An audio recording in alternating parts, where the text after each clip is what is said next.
Good evening साथियों, मैं doctor Zakir Hussain, assistant professor, department of history, Babu Shobharam government arts college Alwar. प्यारे साथियों,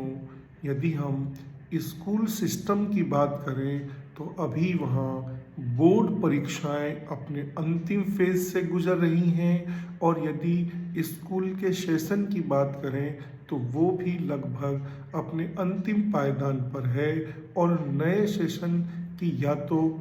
शुरुआत हो गई है बहुत सारी जगह, या उसका प्रचार प्रसार हो रहा है, या लगभग वो अब हमारे मुहाने पर खड़ा है। साथियों, हमारे यहाँ पेरेंट्स के समक्ष ये बड़ी चुनौती रहती है कि उन्हें अपने बच्चों के ग्रेट फ्यूचर बनाने या अच्छे करियर बनाने के लिए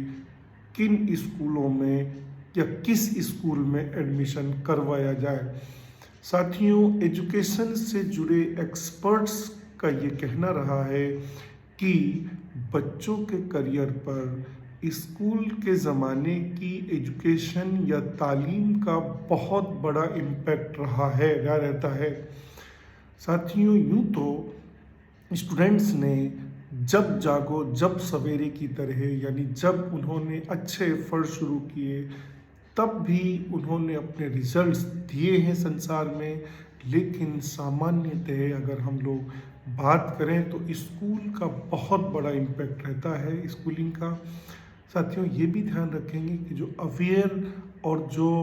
सक्षम पेरेंट्स हैं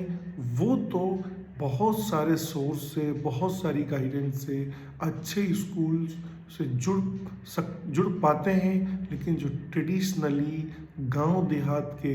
या साथियों जो पढ़े लिखे माता पिता नहीं होते, उनके सामने ये बड़ी चुनौती रहती है। साथियों, एक बात ये भी चुनौती की तरह रही है कि किस एज में बच्चों को स्कूल से जोड़ा जाए। हालांकि न्यू एजुकेशन पॉलिसी ने बहुत हद तक इस पर मार्गदर्शन किया है, और वो ये है साथियों कि अगर प्ले स्कूल की बात करें तो 4 साल की एज से बच्चों को वहाँ जोड़ दिया जाए, और अगर रेगुलर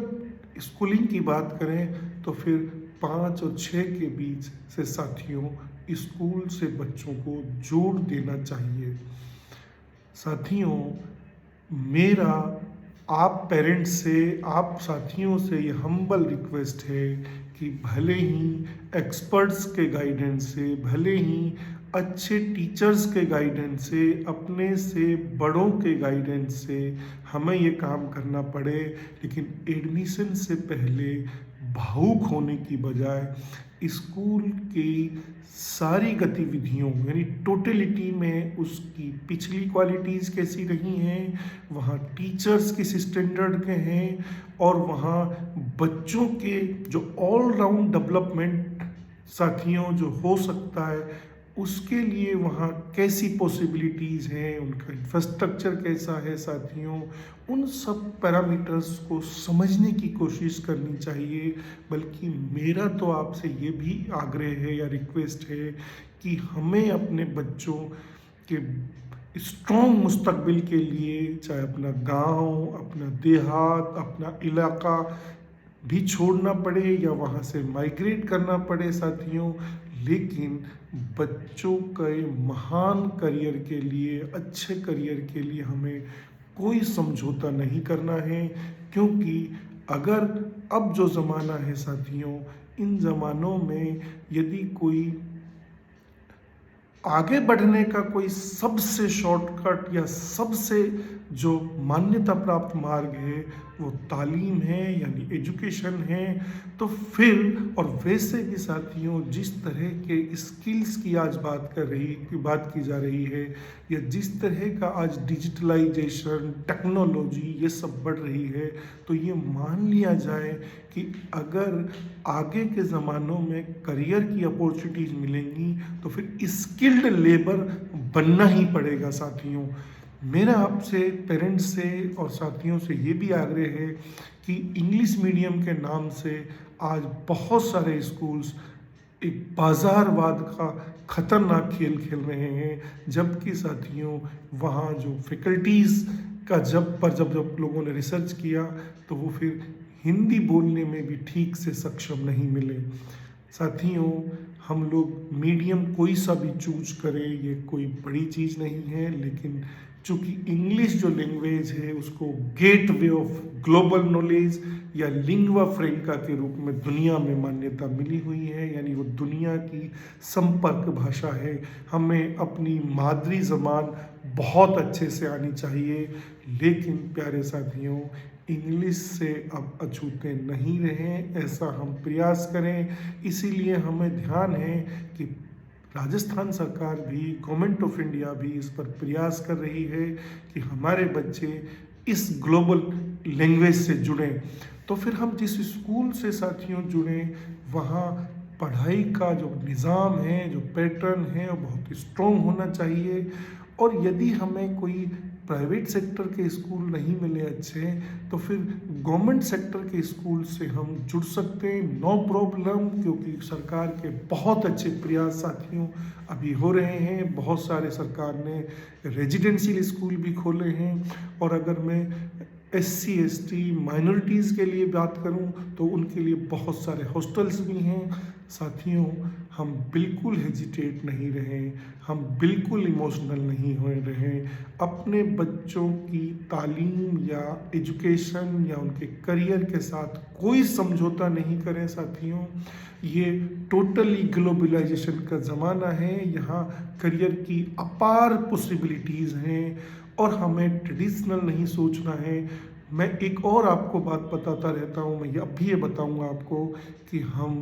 तालीम को बिल्कुल जॉब या करियर से नहीं जोड़ें। तालीम इससे कहीं आगे जो स्ट्रॉन्ग जो पर्सनालिटी मेकिंग होती है, वो बिना अच्छी तालीम के पॉसिबल नहीं है साथियों। हमें कितनी भी कुर्बानी देनी पड़े, अपने बच्चों को अच्छे स्कूल से जोड़ना है, अच्छे स्कूलों में पढ़ाना है, भले ही उसके लिए हमें मजदूरी करनी हो या और तरह का श्रम करना पड़े। साथियों, गवर्नमेंट ने भी, प्राइवेट सेक्टर ने भी बहुत सारी फेलोशिप्स भी दी हुई हैं, और हम लोग ये भी जानते हैं कि हमारे यहाँ गवर्नमेंट पॉलिसी के तहत जो अच्छे स्कूल्स हैं उन्हें भी 25% स्टूडेंट्स को तो जो BPL स्टूडेंट्स से कम उनको एडमिशन देना हो की कंपल्सन है। प्यारे साथियों, अगर स्कूल को जब हम सर्च करें तो वहाँ ऑल राउंड डेवलपमेंट जो पर्सनैलिटी में हो उसको ध्यान में रखकर वहाँ स्पोर्ट्स फैसिलिटी, एक्स्ट्रा करिकुलम की फैसिलिटी, एजुकेशन का स्टैंडर्ड की फैसिलिटी,